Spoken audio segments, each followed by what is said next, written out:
आर्द्रता आणि ढग या पाठाच्या पुढील विभागामध्ये प्रवेश करतोय. चला तर मग त्याच्यामध्ये आपल्याला करून पहा हे सांगितलेलं आहे. अर्थात आपल्याबरोबर वरिष्ठ मंडळी असेल तर फार उत्तम, बरोबर. त्यांच्याशिवाय तुम्ही करू नका. तर हे आपलं साक्षात म्हणजे वर्गामध्ये करायची कृती आहे, परंतु आपण फक्त वाचून घेऊया. ही करू नका तुम्ही. माझी सूचना आहे विद्यार्थी मित्रांनो, ही कृती तुम्ही घरी करायची नाही, बरोबर. अगदी मी स्पष्ट केलेलं आहे. चला तर प्रेशर कुकरची शिटी काढून ठेवा आणि प्रेशर कुकर मध्ये थोडं पाणी घ्या आणि आता प्रेशर कुकरला उष्णता द्या. हँडल असणारं एक झाकण घ्या आणि पाणी उकळू लागल्यावर प्रेशर कुकरच्या वर जेथून वाफ बाहेर पडते तेथे थोड्या अंतरावर हे झाकण धरा. तुम्हाला काय दिसतं याचं तुम्ही निरीक्षण करा आणि मग कृतीच्या निरीक्षणातून पाणी गरम झाल्यानं पाण्याची वाफ होते हे दिसून येतं. आपल्याला अगदी दिसून येतं की जेव्हा पाणी गरम होतं, आपण चहाला सुद्धा जर पाणी ठेवलं तर ते पाणी गरम झालं की त्याच्यातून अशा अशा अशा अशा अशा वाफा निघताना आपल्याला दिसतात. अर्थात मग हीच वाफ जेव्हा थंड झाकणाला लागते तेव्हा गरम वाफेचं पाण्यामध्ये रूपांतर होतं आणि असे पाण्याचे असे बुंदू बुंदू बुंदू असे दिसतात आपल्याला, टिपके टिपके टिपके. मग त्याच्यामध्ये म्हणजे थेंब जमा होतात. आणि मग पुढे आता ह्या दुसरा गट पण त्यांनी केलेला आहे आपल्या अभ्यासक्रमामध्ये की एक सपाट तळ असलेला असा एक काचेचा पेला घ्यायचा आणि या पेलामध्ये काही बर्फाचे तुकडे टाकायचे आणि आता हा पेला 2-3 मिनिटांसाठी खोलीतच असा ठेवायचा आणि मग तुम्हाला काय दिसतं ते सांगायचं. तर बाह्य भागावर जमा झाल्या हे थोड्याच वेळात पाण्याचे काही थेंब ह्या ते पेल्याच्या बाह्य भागावर जमा झाल्याचे तुम्हाला आढळून येईल.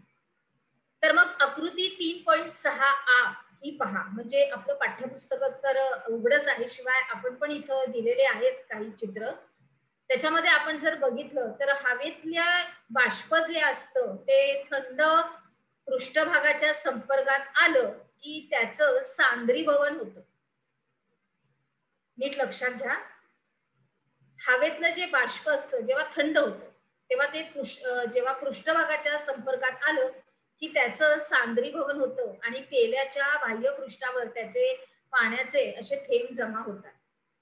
आणि पहिल्या कृतीमध्ये आपण बघितलं तर कुकर मधली पाण्याची वाफ ही थंड होऊन सांद्रीभवनाने त्याचे पाण्याचे थेंब निर्माण झालेले आपल्याला दिसतात आणि दुसऱ्या कृतीत हवेतील बाष्पाचे सांद्रीभवन झाल्याचे आपल्याला दिसते. म्हणजे दोन्ही पण आपण बघितलेलं आहे.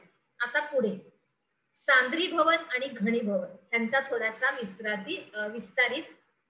ह्यांची थोडीशी विस्तारित चर्चा. चला तर वातावरणातील वायुरूप बाष्पाचं जेव्हा जलरूपामध्ये परिवर्तन होण्याच्या या क्रियेला सांद्रीभवन म्हटलं जातं. काय म्हटलं जातं? सांद्रीभवन.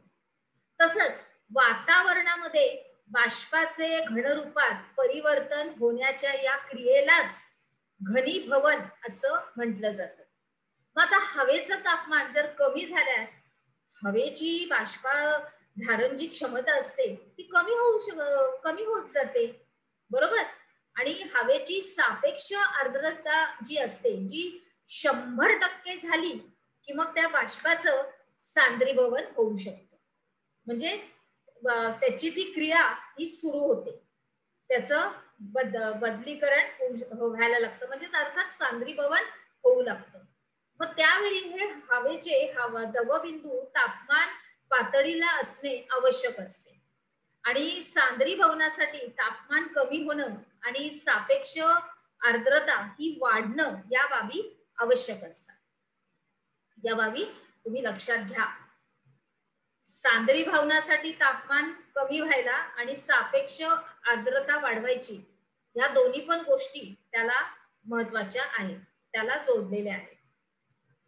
आपण बघूया की मोकळं जे वातावरण असतं त्याच्यामध्ये हवेतलं जे बाष्पाचं सांद्रीभवन वातावरणातील सूक्ष्म अशा कणांभोवती म्हणजेच धूलिकण, क्षार हे सगळे त्यांच्या भोवती होतं आणि मग काय होतं? दव, दहीसर, दहीवर हे, आणि त्याच्यानंतर मग दव, दहीवर आणि धुक हे जमिनी लगत, तर ढग हे जमिनीपासून उंचावर आढळणारी सांद्री भवनाची रूपे आहेत.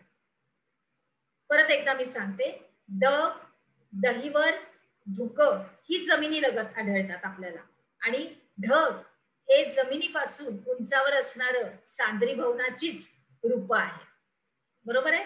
आता छोटेशी एक फीत आहे, नेहमी लक्षात ठेवा.